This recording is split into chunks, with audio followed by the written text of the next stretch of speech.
Isang mabiyaya at masaganang araw po sa atin lahat. Welcome back po dito sa ating YouTube channel, Tagapanood TV.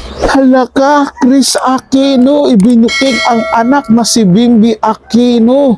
Raisa Medison, hatid sundo, papuntang Itbulaga. Yan po yung ating bibigyan ng comment reaction, opinion sa araw na ito. Pero bago po tayo magpatuloy muli at muli ko po kayong iniimbitahan, lalong-lalo na po sa mga bago lang dito sa ating channel at sa mga nanonood pa hindi pa po nakapag-subscribe, huwag niyo po sana kalimutan na mag-subscribe dito sa ating channel. Libre lang po yan mga tagapanood, kaya naman huwag po kayong matakot na mag-subscribe at hit ang notification bell para ma-update po kayo sa mga bagong video na ilalabas natin. Kaya naman simulan na po natin ang ating reaction video sa araw na to mga tagapanood. Let's do this! Chris Aquino ay binuking si Bimby, hatid sundo itong si Raisa May sa Itbulaga.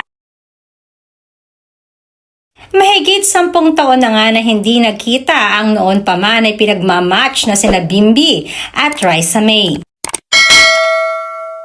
Subalit kahit nga napakatagal ng panahon na hindi sila nagkita at nagkasama, ay para wala namang nagbago sa kaswitan nila sa isa't isa.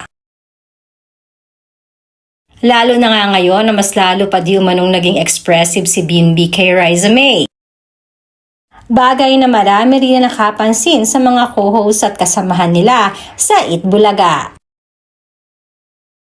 Kaya naman palagi na lamang trending ang dalawa sa noontime show.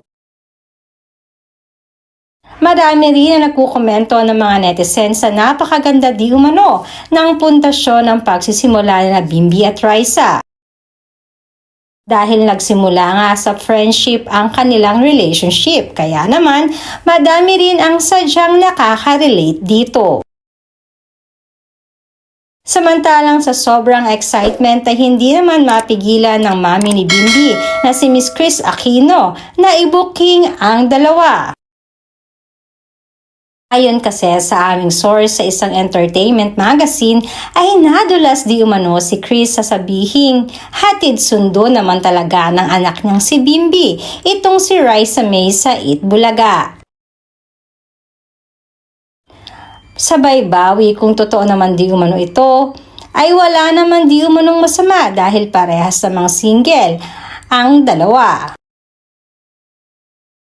At hindi naman lingid sa kalaman na nakararami na bet naman talaga ni Miss Chris si Raisa para kay Bimby.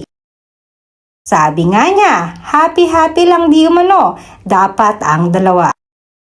Tama po si Ma'am Chris Aquino, mga tagapanood, no, na dapat happy lang sila. Enjoy lang nila yung kabataan, yung moment nila, at wag sila magpapa-pressure doon sa mga haters na siyempre hindi maiwasan yan. Mga tagapanood, ang dami pong babati ko sa kanila. 'Di ba? Ultimo kapwa nga nila artista eh. 'Di ba?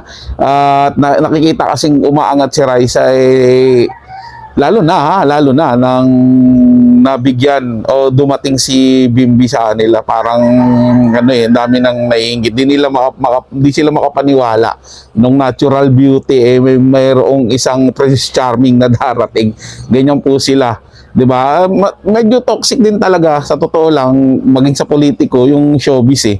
Para magkarugtong na po yan talaga mga tagapanood. Pero ako yung sobrang sang-ayon po dito kay Ma'am Chris Aquino about dito sa dalawa dito, sa anak niya kay Bimby at dito kay Raisa Medison. 'Di ba? Wala po talagang masama diyan. Kahit ihatid sundo man niya ni Bimby si Raisa, pareho silang single, wala pong magagalit. At gaya nga na sinabi ko kanina, enjoy lang nila yan. Wag po silang magpapadala doon sa mga haters. Kasi yung mga haters na yan, wala nang magawa sa buhay yan eh.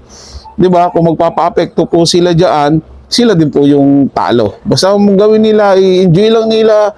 Kung totohanan na yan, di tuloy nila. Kung trabaho lang yan, tuloy pa rin nila dahil trabaho po yan. Part yan ng ginagalawan nila.